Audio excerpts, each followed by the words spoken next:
Mukunda Jewelers, first ever factory outlet opening soon in Jubilee Hills.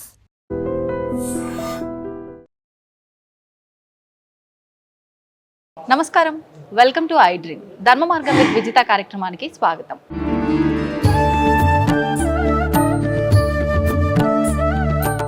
ప్రస్తుతం మనతో పాటు ఉన్నారు రామానంద్ దుబే గురువుగారు. ఈ గురువుగారు కాశీ నుంచి వచ్చారు. విశేషంగా గురువుగారు కాశీలో స్వామివారికి సప్తార్షి హారతి ఇస్తూ ఉంటారు. గురువుగారితో మాట్లాడి కాశీ క్షేత్రం యొక్క మహత్యం గురించి అడిగి తెలుసుకుందాం. నమస్కారం గురుగారు. नमस्कारम. हर हर महादेव. हर हर महादेव. गुरुगारू, काशी का महत्व क्या है? काशी का तो बहुत विशेष महत्व है.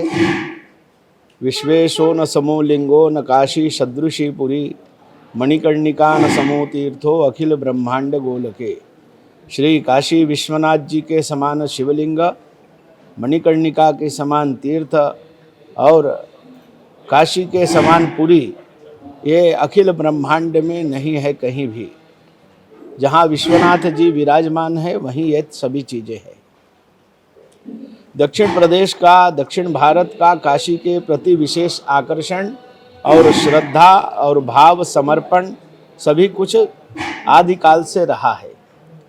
दक्षिण भारत के बहुत ज़्यादा से ज़्यादा लोग काशी में आते हैं ज्ञान और मोक्ष के लिए, आनंद के लिए, कि उनको अपने इस भौतिक जीवन में अपनी चेतना को परम चेतना से जोड़ने का, वो सुख आनंद अनुभूति करने का दिव्य अवसर प्राप्त हो. काशी में 42 मोक्ष लिंग है. श्री काशी विश्वनाथ प्रधान ज्योतिर्लिंग है और उनके साथ में 42 मोक्ष लिंग है. नव दुर्गा, नव गौरी, अष्ट भैरव, 56 विनायक इत्यादि 12 आदित्य इत्यादि देवता सभी गण हैं वहाँ पर. मगर इतना यात्रा करना तो सभी के लिए संभव नहीं है. जो काशी में 1 दिन के लिए जा रहे हैं, 3 दिन के लिए जा रहे हैं, क्योंकि भौतिक जीवन के सभी कार्यों को देखते हुए उनको ये तीर्थ यात्रा भी वो करते हैं. तो उसमें वो सूक्ष्म रूप से गंगा स्नान करके ढूंढीराज गणपति दर्शन, अन्नपूर्णा माता दर्शन, ज्ञानवापी कूप की परिक्रमा करके विशालाक्षी माता जी का दर्शन, श्री काशी विश्वनाथ जी का दर्शन, श्री काल भैरव स्वामी का दर्शन और बिंदु माधव जी का दर्शन. ऐसा दर्शन करने से भी एक सूक्ष्म काशी यात्रा हो जाती है. काशी क्षेत्र का इतना विशेष महत्व है कि अगर आप काशी में प्रवेश करने मात्र से आपके जितने भी पाप राशि है वो सभी नष्ट होकर के पुण्य राशि में बदल जाते हैं. मनोनिवृत्ति परमोपशांति सा तीर्थ वरया मणिकर्णिका च ज्ञान प्रवाहा विमलादि गंगा सा काशिका हम निजबोध रूपा. जहाँ मन को निर्वृत्ति मिले, मन को निर्वृत्ति मिलना बहुत कठिन काम है. बहुत तपस करने से, बहुत यजन करने से भी मन को निर्वृत्ति नहीं मिलती. वहाँ मन को निर्वृत्ति मिलती है, परा शांति का अनुभव होता है. ऐसा मणिकर्णिका तीर्थ है. मध्याह्न काल में मणिकर्णिका स्नान करने वाले को कितना पुण्य है ये स्वयं देवता भी नहीं बोल सकते हैं. पुण्यम न वक्तुम क्षमा. वो कितना पुण्य किया है कितने जन्मों में, और कितने जन्मों के पुण्य का पुंज है. पुंज मतलब ढेर, ढेर सारा पुण्य है कि वो इस समय आकर के मध्याह्न काल में मणिकर्णिका स्नान करके और ध्यान कर रहा है भगवान का. तो ऐसा महापुण्य क्षेत्र काशी है. काशी 3 खंड में है. ओमकार खंड, विश्वनाथ खंड, केदार खंड. एक ही काशी है.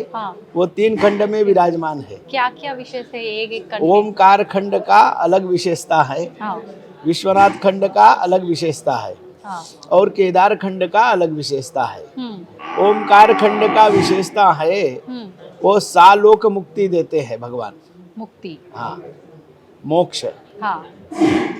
और विश्वनाथ खंड का विशेषता है वो सामीप्य मुक्ति देते हैं. केदार खंड का विशेषता है सायुज्य मुक्ति देते हैं. मोक्षम सायुज्यम सामीप्यम. लोकम सामीप्यम सायुज्यम. सालोक मुक्ति, सामीप्य मुक्ति, सायुज्य मुक्ति। हाँ। सायुज्य मुक्ति परम चेतना में चेतना का लीन हो जाना, कुछ भी बैलेंस नहीं है, सब नील हो गया, ओके। कुछ लेना नहीं, कुछ हाँ। देना नहीं, देना नहीं। ऐसा केदार खंड है। हाँ। विश्वनाथ खंड में भी मुक्ति होगी एक भैरवी यातना के बाद।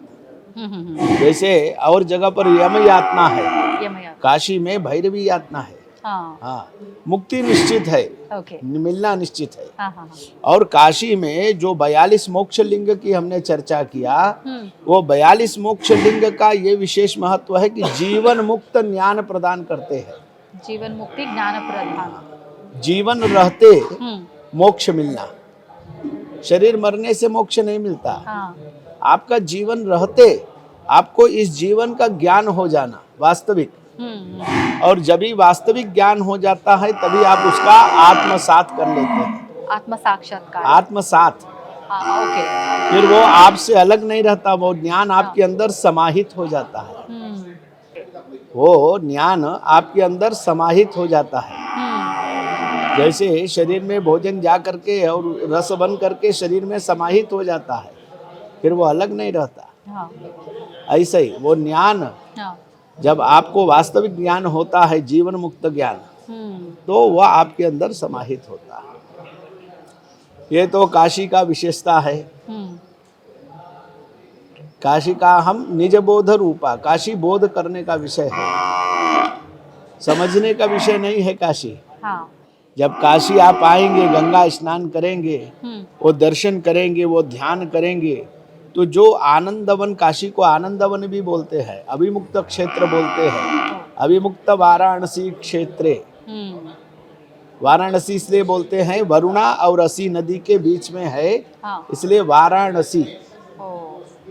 तो जब भी आप वहाँ पर ये सब दर्शन करेंगे, ध्यान करेंगे, गंगा स्नान करेंगे, काशी के नियम का पालन करेंगे, तो आनंदवन में जो आनंद की अनुभूति बोध होगा, उसको बोलने के लिए आपके पास शब्द नहीं होगा। आप सोचे कि हम किस शब्द में समझाएं कि हमको क्या मिला है। काशी का वो आनंद है। तो परम सौभाग्य है जीवन में हम काशी जा सके, वहाँ भगवान विश्वनाथ की आराधना कर सके। बार बार प्रार्थना करने से ईश्वर बुलाते हैं।